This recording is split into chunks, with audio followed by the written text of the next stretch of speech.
আতঙ্কের আর এক নাম সাউথ ইস্টার্ন রেলওয়ে।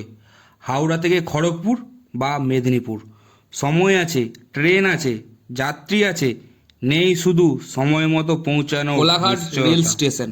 যদিও সাউথ ইস্টার্নে সমস্ত ট্রেন ঠিকঠাক সময় মতো চলে না, তবুও আমাদের মতো মধ্যবিত্তদের কোথাও না কোথাও যাওয়ার লাইফ লাইন এই ট্রেন ব্যবস্থা। হাওড়া থেকে খড়গপুর বা মেদিনীপুর কাগজে কলমে নির্ধারিত সময়সূচি একদম ঝকঝকে, বাস্তবে ছবিটি তার উল্টো।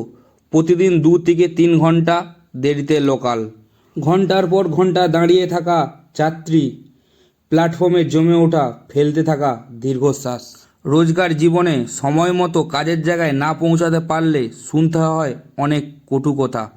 সাঁকরাইল, টিকিয়াপাড়া, দাসনগর প্রচুর মধ্যবিত্ত মানুষ রোজের কাজে যায়, তাদের মাসিক আয় 10 থেকে 12 হাজার টাকা। এই মধ্যবিত্ত মানুষদের একমাত্র যাতায়াতের ব্যবস্থা অল্প ব্যয়ে ট্রেন ব্যবস্থা। দক্ষিণ পূর্ব শাখার এই যন্ত্রণা নতুন নয়, নিত্যদিনের অভিজ্ঞতা। যাত্রীদের অভিযোগ একটাই কথা, মালগাড়ি অত্যাধিক। বন্দে ভারত চালু হওয়ার পর থেকে 100 কিলোমিটার লাইন ক্লিয়ার রাখতে হয়। এই লকডাউনের পর থেকে নানা রকম সমস্যার সম্মুখীন হতে হচ্ছে সাধারণ মানুষকে। এই দুর্ভোগের কথা রেল কর্তৃপক্ষ অজানা নয়, তবুও যাত্রীদের দাবি হেলদোল চোখে পড়ে না।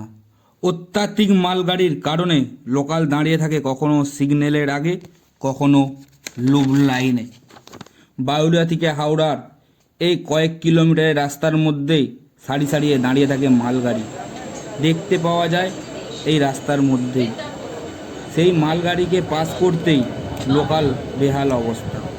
শিয়ালদা শাখার যাত্রীরা ভাগ্যবান বললেই চলে, সেখানে দেরি আছে, তবে এইভাবে স্থায়ী অবহেলায় নয়।